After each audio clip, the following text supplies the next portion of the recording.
August 1943. The North Atlantic. Gray, endless, and cold enough to bite through steel. A German U-boat surfaces at dawn, its decks slick with salt and fear. The commander scans the horizon, listening for the hum that every submariner dreads, the faint throb of Allied patrol planes. But this morning, the sound comes from below, a dull mechanical echo rising from the depths, then silence. Seconds later, the ocean erupts. A hidden mine tears through the hull, splitting metal like paper, one explosion among hundreds now haunting the Atlantic sea floor. The oceans had turned into minefields. By 1942, the Atlantic Ocean was the most dangerous stretch of water on Earth. The Battle of the Atlantic had become a war within a war, one fought not for land, but for survival. Every convoy that left New York or Liverpool carried more than supplies. It carried the hopes of nations. And beneath them lurked Admiral Karl Donitz's gray wolves, German U-boats, hunting in coordinated packs, cutting lifelines between America and Europe. At first, the U-boats owned the night. Allied shipping losses mounted at a rate that seemed unstoppable. In a single 6-month span, nearly 4 million tons of merchant shipping went to the bottom. Tankers burned for days, oil slicks stretching across the sea. Crews were plucked from lifeboats, frostbitten and dazed. The Atlantic had become a graveyard for sailors and an open wound for Allied logistics. But even as the U-boats terrorized the seas, the Allies were adapting. New radar, code-breaking, and long-range aircraft began to close the gap. The once invisible hunters were now being hunted. Still, Dönitz had one advantage: geography.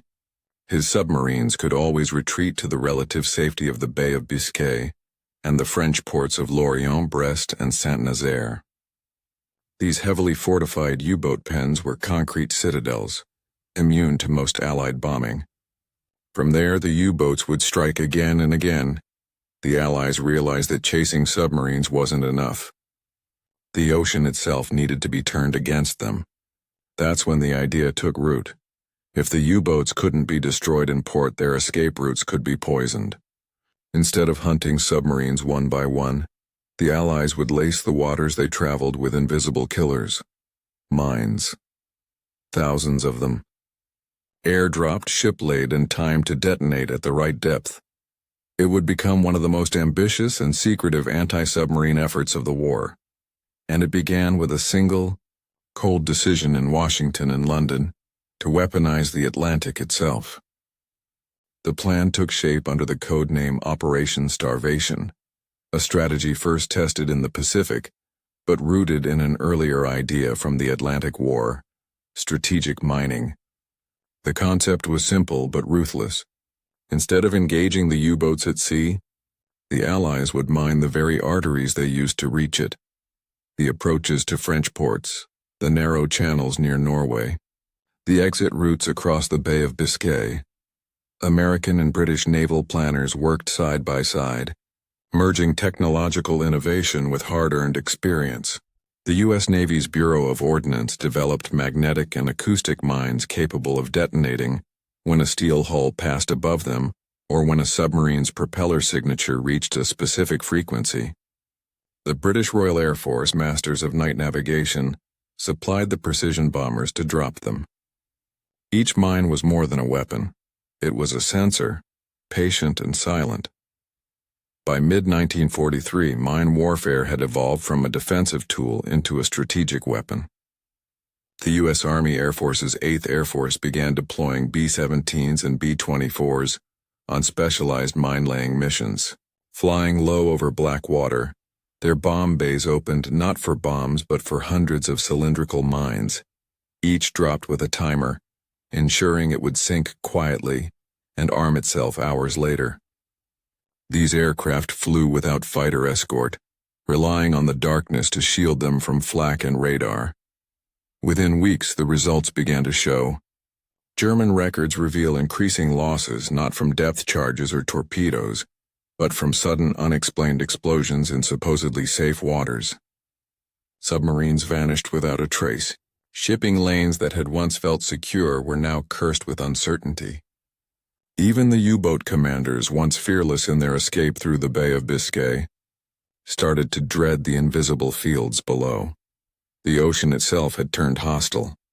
For Donuts and his men, it wasn't just a tactical problem, it was psychological. Every ripple could be death. Every sound a trigger. The sea had become the enemy's ally, and soon that fear would reach its breaking point, when one Allied operation would blanket the Atlantic with mines like never before. For the men inside a U-boat, fear was a physical thing. The air was thick with diesel fumes and sweat. Every vibration from the hull could mean disaster. Mines added a new kind of terror, unseen, unpredictable, impossible to fight. Veteran commanders who once trusted their instincts now felt powerless. The seafloor was turning into a trap, and no amount of skill or courage could change that. Sailors slept in shifts, listening to the constant hum of the hydrophones. One wrong course correction, one careless turn, and the pressure hull could be ripped open in an instant. Survival became a matter of luck. The U-boats had built their legend on mobility and surprise. But with minefields spreading across the Atlantic, the hunters were losing room to maneuver. They could no longer rise freely to periscope depth or hug the coast for safety. Every route was charted, mapped, and baited by Allied intelligence. Donuts's wolfpacks began to thin, not because of direct battles but because entire patrol zones became off-limits. The U-boat's greatest strength, stealth, was being undone by the one enemy it couldn't detect. In Washington and London, mine warfare wasn't about emotion. It was about mathematics. Analysts studied tide patterns, shipping lanes, and acoustic signatures to determine where a single mine could cripple maximum tonnage. The goal wasn't immediate destruction, but psychological paralysis. If a minefield could make the enemy believe an area was deadly, that was victory enough. Each new field forced the Germans to divert ships, expend fuel, and slow their convoys. The Allies were learning that fear was as effective as firepower. Flying at 500 feet in pitch darkness, Allied pilots earned their own silent reputation. Mine-laying missions were some of the most dangerous of the war. Anti-aircraft batteries guarded every coastal approach, and a single searchlight could mean death. Yet the air crews pressed on, often without the recognition given to bomber squadrons. Their payloads didn't explode on impact. Their work was invisible, their results delayed. But every successful drop tightened the noose around the U-boat fleet. By late 1943, these combined efforts began to bend the war beneath the waves. But technology, and not courage, would soon decide its fate. The Allied mine wasn't just a lump of explosives, it was an evolving machine. Early contact mines had given way to magnetic, acoustic, and even pressure-sensitive types, each more precise than the last. The MK6 and MK7 series could distinguish between ships by magnetic field strength or propeller noise. Some mines counted the number of vessels that passed before detonating, ensuring a target-rich kill. To the German Navy, this was nightmare fuel. They couldn't sweep what they couldn't find. Specialized minesweepers equipped with degaussing cables and noise generators tried to neutralize them. But every attempt cost time, ships, and men. The Allies had found a weapon that multiplied effort without firing a single shot. Inside Donuts's command at Carnival, panic spread quietly. Reports of disappeared boats flooded in, submarines that never returned or even sent a final signal.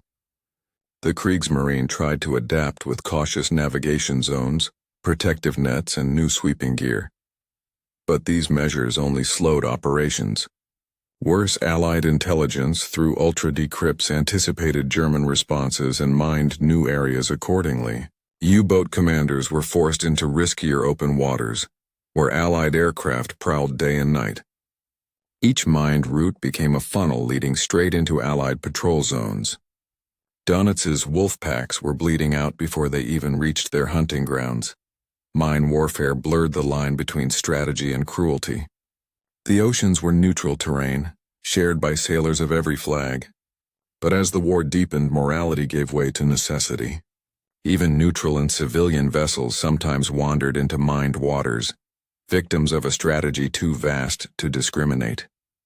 Allied leaders justified it as the price of ending the U-boat menace, a choice between a few lost ships now or countless more later.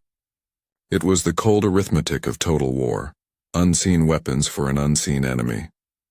By early 1944, the cumulative effect of mine warfare was impossible to ignore. German shipyards were delivering fewer submarines, and those that launched faced rising loss rates before even reaching the Atlantic. The once bold U-boat fleet now crept through narrow corridors of cleared sea, constantly second-guessing its charts. Allied mining, combined with radar and sonar, had transformed the oceans from a hunting ground into a labyrinth of death. And then came the operation that broke the U-boat's back completely, the day the Atlantic itself became an Allied weapon. It began in April 1944. The Allied command launched one of the most audacious maritime operations of the war, a vast, coordinated mine-laying offensive stretching from the Bay of Biscay to the coasts of Norway. The mission's codename was Operation Maple in its European phase, though its intent echoed the Pacific's later Operation Starvation, to close every door through which the U-boats might escape. Night after night, swarms of RAF Bomber Command's No. 5 Group and U.S. Army Air Force's 8th Air Force took off from English airfields under cover of cloud. Lancaster bombers and B-24 Liberators carried mines in their bellies instead of bombs, each one armed with delayed fuses and magnetic sensors tuned for submarine hulls. The pilots called these missions gardening, and the mines their vegetables. But this garden would bear only death. The operation's scale was staggering. In a single month, more than 6,000 mines were sown across key U-boat routes, estuaries, channels, and approach lanes that once guaranteed safe passage. The Bay of Biscay, the critical exit for nearly all Atlantic patrols, became a death trap. Mines were dropped at varying depths to target both surface escorts and submerged submarines. Others were seeded in choke points, narrow straits where sonar and radar coverage overlapped perfectly.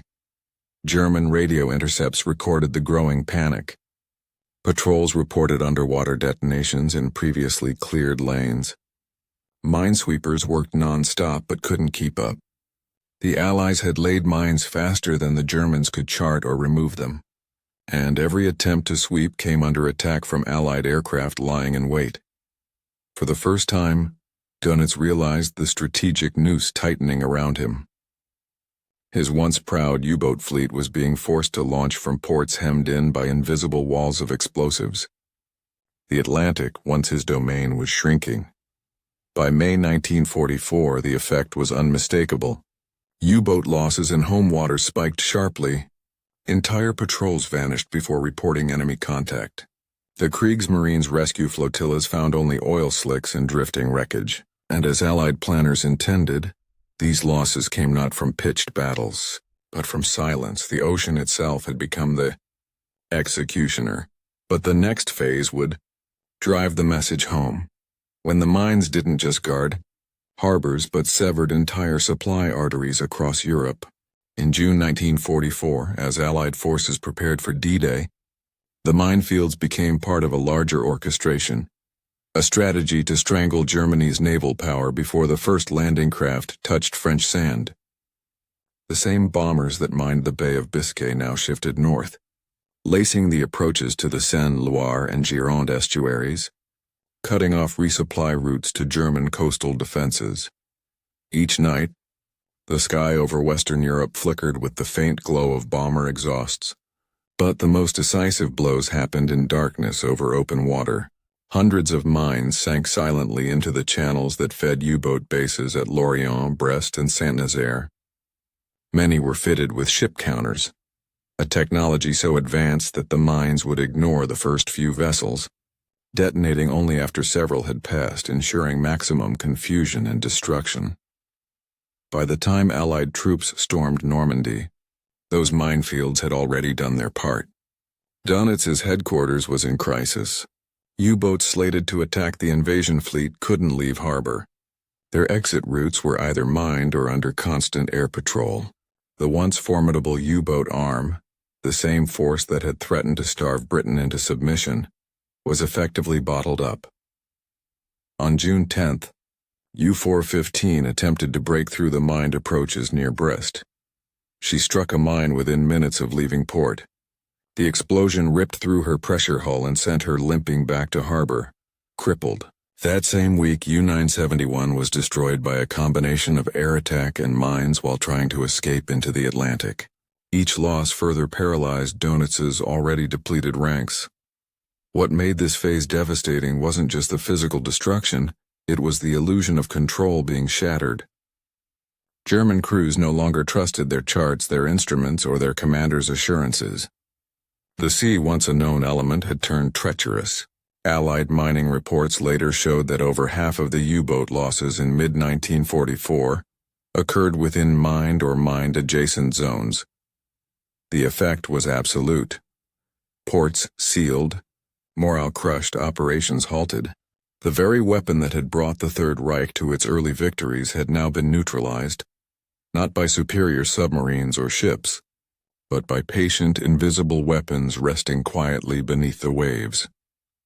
As the Allies advanced across France, the U-boats sat trapped behind their own defenses, watching the war pass them by. The aftermath would reveal just how completely the tide had turned. By late summer 1944, the Battle of the Atlantic had effectively been won, not with a single decisive battle, but through exhaustion, pressure, and fear. The mines had done their silent work. What radar, depth charges, and sonar began, the minefields finished. In the span of 3 months, U-boat operations fell to their lowest point since 1940. Out of the nearly 60 submarines dispatched from western France that spring, fewer than half returned. Many never sent a final message. Their commanders were simply listed as vermissed, missing. The Kriegsmarine tried to maintain morale with stories of new wonder weapons, but inside the U-boat pens, crews knew the truth. The Atlantic was lost. Mines didn't just destroy ships, and they dismantled momentum. Every mined harbor forced the Germans to reassign scarce resources. Minesweepers, divers, engineers. Each day spent clearing routes was a day lost to combat. Mines also cut off fuel shipments from occupied France to Germany's naval bases, choking the supply lines that fed the fleet. Donitz's headquarters reported a crisis of readiness. Boats sat idle for want of fuel, torpedoes, or safe exit channels. Meanwhile, the Allies refined the strategy further.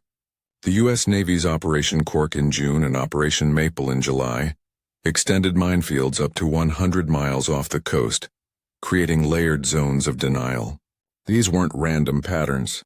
They were mapped to force submarines into predictable corridors, where radar-equipped patrol aircraft and escort destroyers waited.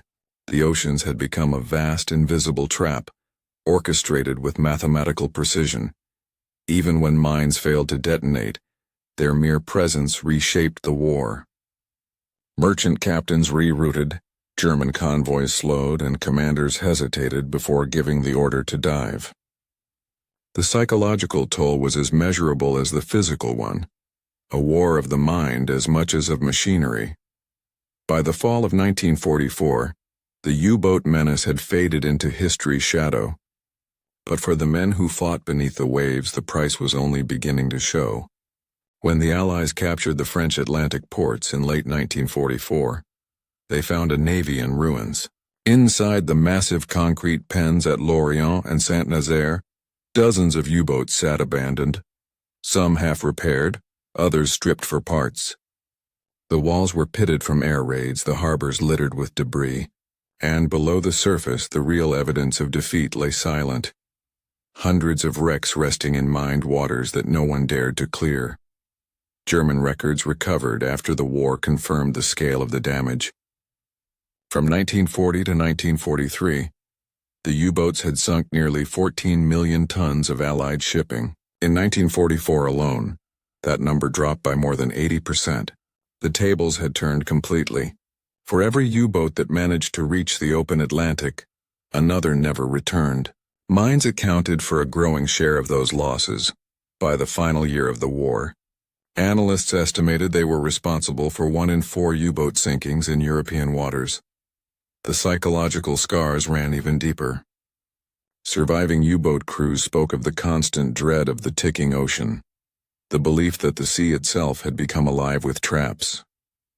Veterans described the distinctive metallic hum of a magnetic mine detector as a sound they could never forget.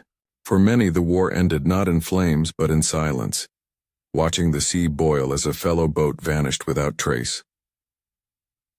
When Admiral Dunitz surrendered in May 1945, only a handful of operational submarines remained. The once proud WWII, which had nearly brought Britain to starvation, was now little more than a ghost fleet.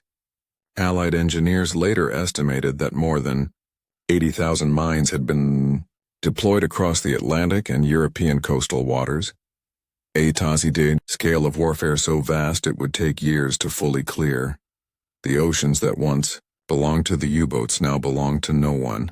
They had become graveyards, both for machines and for the men who believed they ruled the deep. And yet, even amid the wreckage, the story wasn't over. It had left a permanent mark on how nations thought about naval warfare itself. In the end, the defeat of the U-boats wasn't won by speed, firepower, or even bravery. It was won by patience, by men who understood that the sea could be turned into a weapon if they learned to think like it. The minefields of 1944 proved a quiet truth of modern warfare. Control doesn't always come from confrontation. Sometimes it comes from denial, from making the enemy fear every unseen shadow, every unexplained ripple.